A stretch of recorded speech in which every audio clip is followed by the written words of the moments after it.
Je suis heureuse de vous retrouver pour le temps de cette vidéo, cet échange.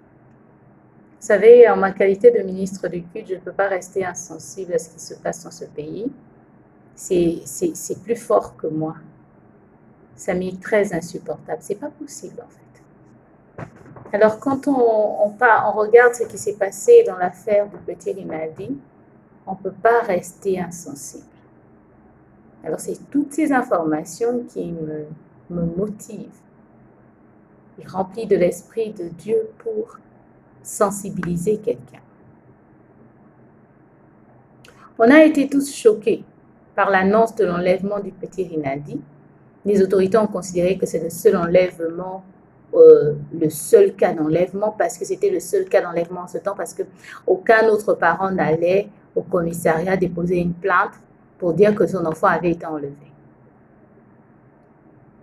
Et on a été d'autant plus choqués et effrayés lorsque, au journal télévisé, on nous a annoncé qu'une maman avait noyé les 2 enfants de son mari. Mais avec les rebondissements de l'affaire du petit Rinaldi, on commence à avoir des éléments de réponse. Mais moi, ce qui m'intéresse, c'est toi. Moi, ce qui m'intéresse, c'est toi. J'aimerais te parler du prix de la méchanceté. Le dictionnaire définit la méchanceté comme le caractère d'une personne qui fait le mal. Une action ou un propos qui vise à nuire. Une personne méchante, c'est une personne qui fait le mal. Une personne méchante, c'est une personne qui est portée au mal. La Bible ne définit pas outre mesure la méchanceté. Mais ce que j'aime avec la parole de Dieu, c'est que ça adresse, sinon ça donne le traitement. Ça nous dit comment est traitée une personne méchante. Pas par n'importe qui. Pas par la personne à qui elle a fait du mal, mais par Dieu lui-même. Il y a des gens qui se bornent à croire que Dieu réagit en retard, que Dieu est lent à la gâchette, que Dieu est tellement bon et tellement miséricordieux qu'il n'est pas pressé de réagir. Des gens pensent que Dieu est tellement Dieu qu'il est lent. J'aimerais dire à quelqu'un que la Bible l'appelle le maître des temps et des circonstances. Et j'ai du mal à croire que quelqu'un qui est maître des temps et des circonstances peut être lent à agir. J'aimerais aider quelqu'un qui s'entête. J'aimerais aider quelqu'un qui s'entête à se libérer des chaînes de la méchanceté.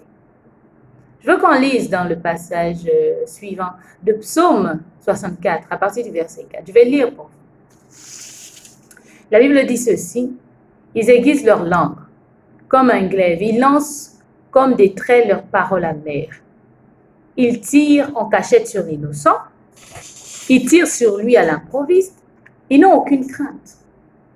Ils se fortifient dans leur méchanceté, ils se concertent pour tendre des pièges, ils disent qui les fera. Ils méditent des crimes. Nous voici prêts, le plan est conçu, la pensée intime, le cœur de chacun est un abîme. Dieu lance contre eux ses traits, soudain les voilà frappés. Leur langue a causé leur chute, tous ceux qui les voient secouent la tête. Tous les hommes sont saisis de crainte, ils publient ce que Dieu fait et prennent garde à son œuvre. J'aimerais m'adresser à toi qui penses que tu es intouchable, que tu as tellement de gens derrière toi que rien ne peut t'arriver. Voici ce monsieur. On lui a promis 2 millions pour tuer un de ses propres enfants. Son propre enfant, il a refusé. Mais il trouve que l'enfant de quelqu'un d'autre vaut 2 millions. Encore un cas de cupidité.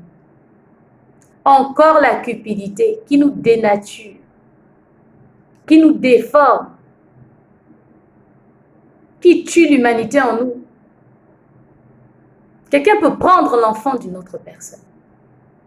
Quelqu'un peut prendre l'enfant de quelqu'un d'autre pour aller le sacrifier pour 2 millions. Voici, il a pris un enfant, mais il a payé par 2.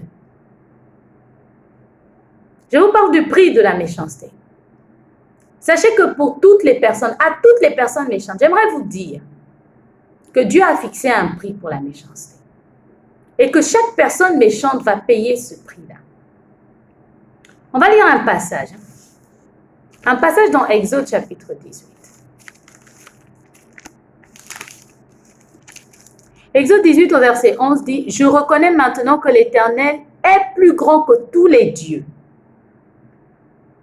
Et je reconnais que l'Éternel est plus grand que tous les dieux, car la méchanceté des Égyptiens est retombée sur eux. » Dieu fait payer votre méchanceté. Il vous fera toujours payer. En faisant retomber cette méchanceté sur vous-même. Vous ne pouvez pas être méchant et être impuni. Si vous échappez à la justice humaine, vous n'échapperez pas à la justice divine. Si vous échappez à la justice humaine, je redis, vous n'allez pas échapper à la justice divine. Je viens vous exhorter à changer. La méchanceté, c'est la capacité de tuer quelqu'un. Et on tue quelqu'un de plusieurs manières. Par sa façon de parler des autres. Tu es toujours en train de donner un mauvais témoignage sur les autres. Tu es toujours en train de pousser d'autres personnes à voir les autres par leurs défauts, voir quelqu'un par ses défauts. Tu es toujours prompte à nuire. Dans ton lieu de travail, c'est toi qui descends les autres. Dans ta famille, c'est toi qui calomnie, qui critique, qui détruit les autres. Tu es spécialiste pour briser les foyers. Tu es spécialiste pour détruire les couples, pour détruire les familles, pour porter le mauvais témoignage, pour donner la mauvaise information, sinon la fausse information. Il y a un prix pour ta méchanceté. Et ce n'est pas un homme qui fixe le prix, c'est Dieu. Voici un homme qui a tué un enfant. Il a payé par 2. Il a tué un, il a payé par 2. Le prix là, ce n'est pas l'homme qui le fixe. Généralement, ce n'est pas l'équivalent de ce que tu as fait. Non.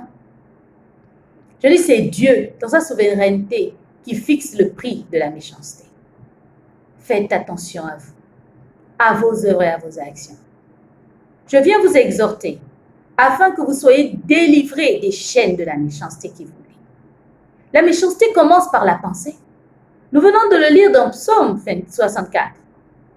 Des gens ont des plans machiavéliques, des pensées mauvaises contre des innocents. Change. Il y a un prix à payer en toutes choses. Et même pour la méchanceté, il y a un vrai prix. Peut-être que cet homme s'est dit que le prix, c'était les 2 millions. Mais non, le prix n'avait pas encore été fixé. Parce que le temps de Dieu n'était pas encore arrivé. Mais quand le temps de Dieu est arrivé, il a payé le prix de sa méchanceté. Et ce n'était pas 2 millions, c'était bien plus. Voici une femme qui noie 2 enfants. Et tout Bitham était effrayé, traumatisé par cette nouvelle. Mais rebondissement, dans l'affaire de Rinaldi, on découvre que l'auteur de l'enlèvement était le père des 2 enfants noyés. Bien-aimé, il y a un prix. Et ce prix est grand. Je ne te souhaite pas de le payer. Parce que personne ne connaît le montant. Personne ne connaît le montant de ce prix-là. Personne, il n'y a que Dieu. Changez de voie. Arrêtez d'être nuisible. Arrêtez de détruire les gens. Parce que je pense que c'est l'heure de passer en caisse. Et vous n'aimerez pas ce que vous allez découvrir. Soyez bons, répentez-vous, revenez au Seigneur. Cela ne vous coûtera rien, si ce n'est qu'une prière. Celle de dire, Seigneur Jésus, viens maintenant régner dans mon cœur. Je t'accepte et je te reçois comme Seigneur et Sauveur. Règne en moi, inscris mon nom dans le livre de vie, que je sois sauvé.